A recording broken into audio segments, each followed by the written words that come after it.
Olá, amigos e irmãos, bem-vindos mais uma vez para o nosso bate-papo, a nossa conversa, falando das coisas celestiais, aventando um pouco. Talvez o áudio pode captar aí o ruído do vento, a passagem do vento, tá bom? Pode te incomodar um pouco. É cedo ainda, faltam alguns minutos para as 7 horas da manhã. E hoje nós vamos falar de um assunto interessante, né? Eu estava pensando nas coisas e Deus colocou na minha mente essas duas frases. Ó, a primeira frase é esta, né? Diz assim: o prudente prefere o gotejar, certo? Mas o imprudente prefere a enxurrada. Gravou aí? O prudente prefere o gotejar, que é constante, mas o imprudente prefere a enxurrada, o volume das coisas. É claro que eu estou dizendo aqui uma alegoria, né? Eu estou dizendo aqui uma metáfora das coisas em relação à vida. Esse gotejar, ele pode pingar constantemente 24 horas por dia e não cessar. A enxurrada, você sabe, ela vem em grande volume, mas ela dura pouco tempo. É sobre esse assunto que nós vamos conversar nessa manhã. E para nós termos uma trilha por onde andarmos, nós vamos ler Provérbios 15, verso 16. Em Provérbios 15, verso 16, está escrito assim: melhor é o pouco, melhor é o pouco com temor do Senhor, né, do que um grande tesouro aonde há inquietação. Beleza? Agora nós lendo aqui no Provérbios 16 e 16 e 18 diz assim: a soberba precede a ruína, e a altivez do espírito precede a queda. Vamos conversar um pouco sobre nós mesmos, seres humanos, tá? Você sabe que nós se empolgamos com muito. Você sabe que muita gente talentosa chega ao topo. Você sabe que muita gente iluminada, né? Em todas as classes, artística, profissional, intelectual, política, econômica, financeira, em todas as áreas, relações humanas, em todas as áreas, na ciência, há sempre pessoas se destacando, certo? Em todas as áreas.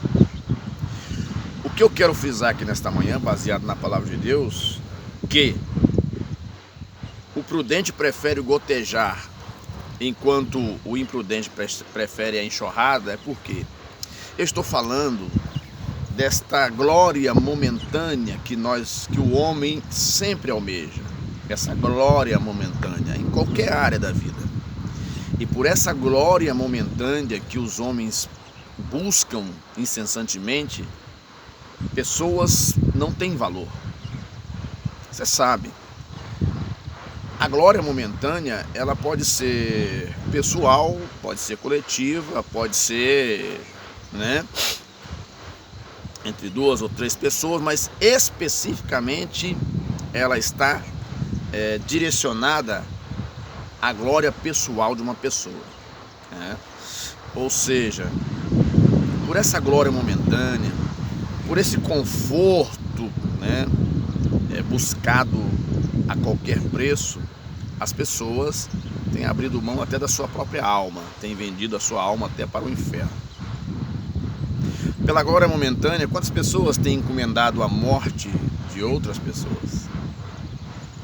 Pela glória momentânea, quantas pessoas têm dentro de um ambiente de trabalho tramado a queda daquele profissional, daquela função onde ele está? Pela glória momentânea, quantas pessoas têm se dedicado aos furtos, aos roubos?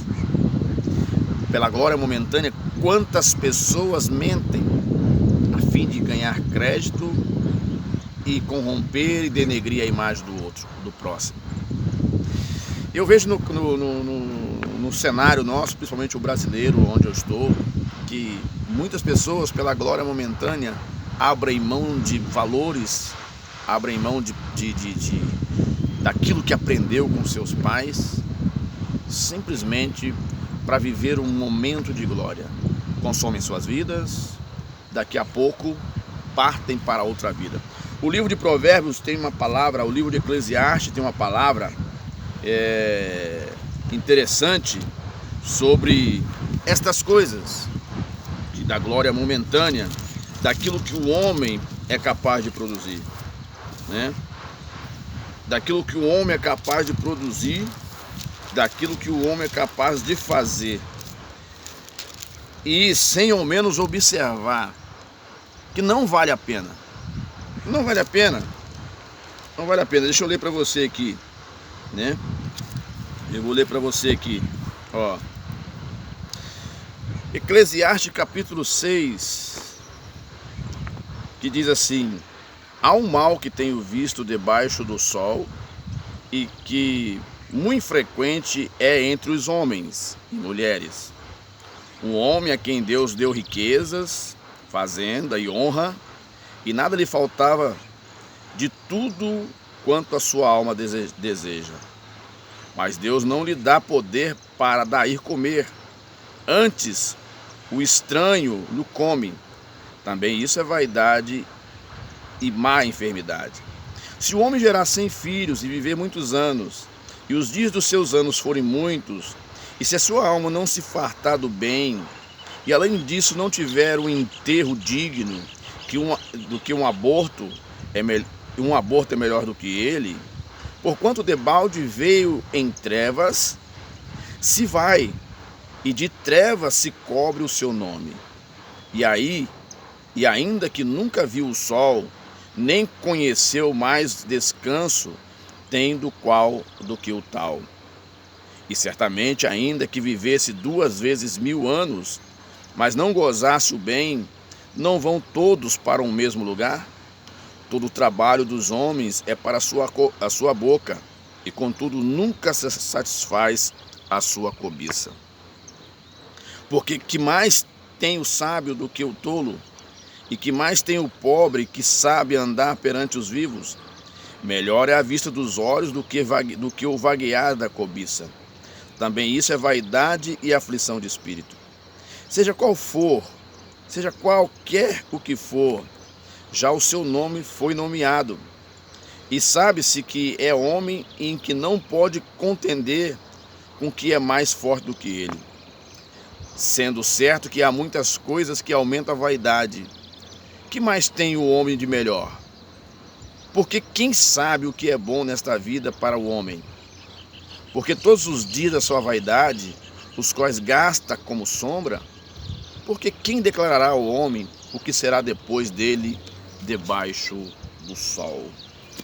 Ou seja, existem certos comportamentos que os seres humanos têm em detrimento ao outro.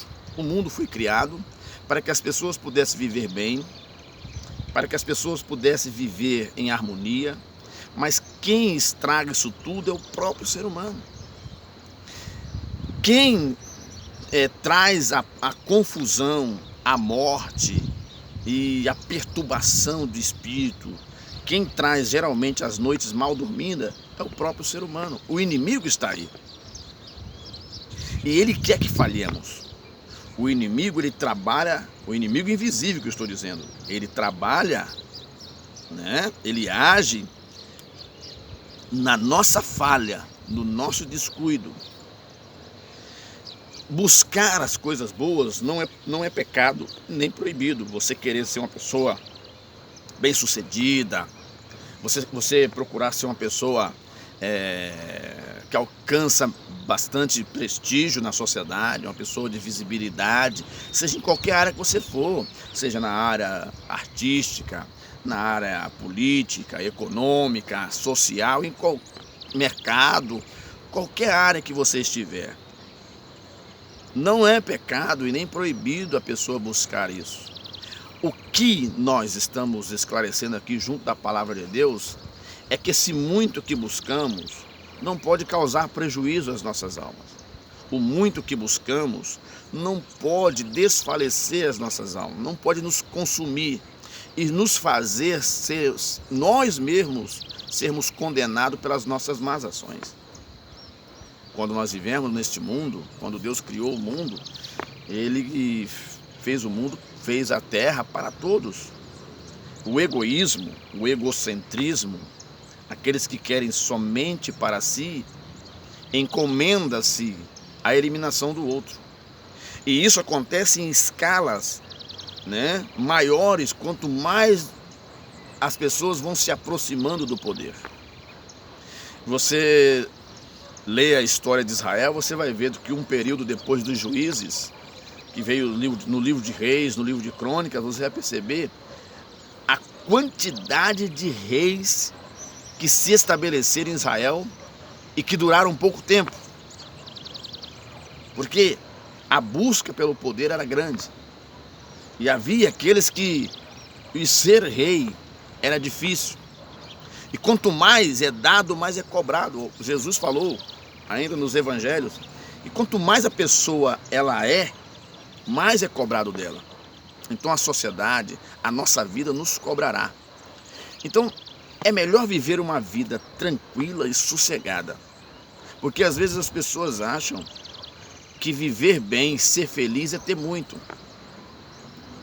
Mas o livro de Provérbios diz: melhor é uma casa onde há hortaliça do que uma casa onde tem o boi gordo e ali há contendas. Que adianta termos muito, mas a nossa alma está presa. Que adianta termos muito e nós não pudermos, conforme diz o livro de Eclesiastes, que gozar daquilo que temos. Juntamos muito, consumimos o nosso corpo, perdemos a nossa saúde e depois não temos como gozar aquilo que buscamos. Por quê? Por causa da nossa falta de atenção conosco mesmo. Talvez nessa busca incessante pela glória humana, por estar sempre à frente do outro, o ser humano se consome a si mesmo e consome aqueles que estão à sua volta. Então, se nós buscarmos uma vida, claro que existe a possibilidade de pessoas crescerem, prosperarem e serem grandes, mas nós não podemos deixar que essa glória momentânea, porque ela dura pouco, consuma a nossa vida. O que eu falei lá no começo, que o prudente prefere o gotejar do que a enxurrada. A enxurrada, ela traz muito volume, mas num curto espaço de tempo. Quantas pessoas estão frustradas agora? Quantas pessoas estão agora, que já foram pessoas importantes na vida, hoje estão pobres? Quantas pessoas já foram ricas e hoje já não têm nada, estão doentes e ficaram no esquecimento da sociedade? Que a televisão não vai lá filmar essa pessoa. Quando ela estava no auge, na glória, naquele momento de glória onde estava vivendo, ele era procurado para entrevista. Ela era procurada para entrevista, estava sempre nas manchetes. Mas, por um momento, aquela glória que viveu, ela passou. Agora essa pessoa está no esquecimento. Quem sabe essa pessoa que produziu muito, ela já não tem mais espaço na mídia também, onde ela era uma atriz, um ator. Agora ela está na zona do esquecimento. É assim que acontece.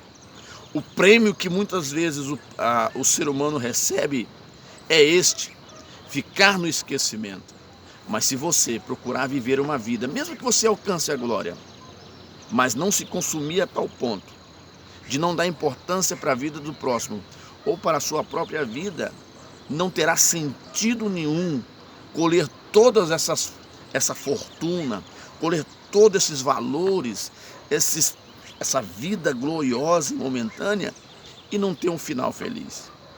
Então é interessante sim vivermos uma vida com cuidado, não sermos engolidos pelas ofertas que existem, vivermos com bastante vigilância, procurando filtrar tudo que ouvimos e que vemos, para não sermos engolidos por essa demagogia que existe na nossa sociedade, aonde nos eleva e ao mesmo tempo que nos eleva, nos denigre, nos mata e nos consome. Que adianta o homem mandar tirar a vida do outro por alguns trocados? Daqui a pouco esse trocado acaba. Daqui a pouco a sentença vem. Daqui a pouco ele precisa chegar às mansões celestiais e falar com Deus. Eu me lembro que quando Jesus ele saiu do seu jejum, ele estava em jejum há mais de 40 dias, findando o seu jejum. Quem aparece para ele? Aparece o diabo. Ofereceu para ele assim: eu te dou todos os reinos do mundo, se prostrados me adorarem. Então nós temos que ter cuidado. Podemos ter as nossas conquistas, mas não podemos ser consumidos por ela.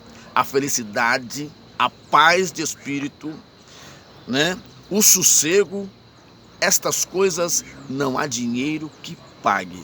Então é melhor viver uma vida simples, deitar na cama e dormir tranquilo, do que ter muito, conforme diz aqui a palavra de Deus, no capítulo 15 de Provérbios, que diz assim: melhor é pouco com temor do Senhor, do que um grande tesouro onde há inquietação, onde você não tem paz, onde a sua família não tem paz. Eu não estou dizendo para você deixar de ser a pessoa que você é. Não, em termos da busca, da conquista, há muitas pessoas que dependem de você. Eu estou dizendo para que você não seja consumido por aquilo que você tem, porque aquilo é para seu sustento, é para a sua manutenção. Que Deus te abençoe e te dê a graça que você precisa e que você alcance a paz que você precisa. A gente volta a conversar numa próxima oportunidade.